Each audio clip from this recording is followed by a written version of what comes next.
əzimli şəkildə elm öyrənmək üçün çalışmaq lazımdır.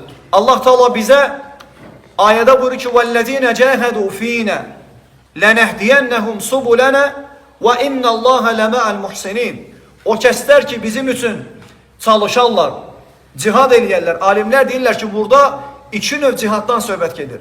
Birincisi, bizim bildiyimiz hissi cihaddır. İnsan Allah üçün əlinə silah alıb döyüşməsidir.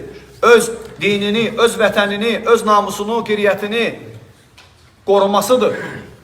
İkincisi isə elm öyrənməklə cihad etməsidir.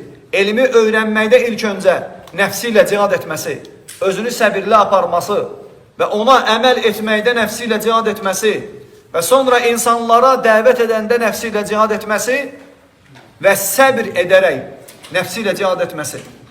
Mütləq şəkildə öyrənmək lazımdır. Lakin Allah Teala mükafat verir ki, kim çalışsa, əziyyət çəkərsə, lənəhdiyennəhum subulənə, biz onu müvəffəq edəcəyik. Asanlaşdıracaq Allah Teala sənin üçün. Allah Teala hətta küfr eləyənlərə, kafirlərə, mücrimlərə, zalimlərə, zındıqlara elədikləri o batil əməldə onları başlı-başına bırakır.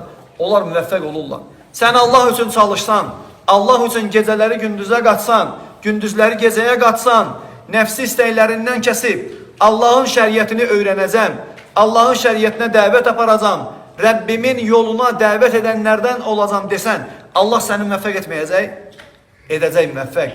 Çünki Allah Teala ayənin sonunda deyir ki: "Və innallahə ləma'al muhsinin." Həqiqətən də Allah yaxşı iş görənlərlə bir yerdədir.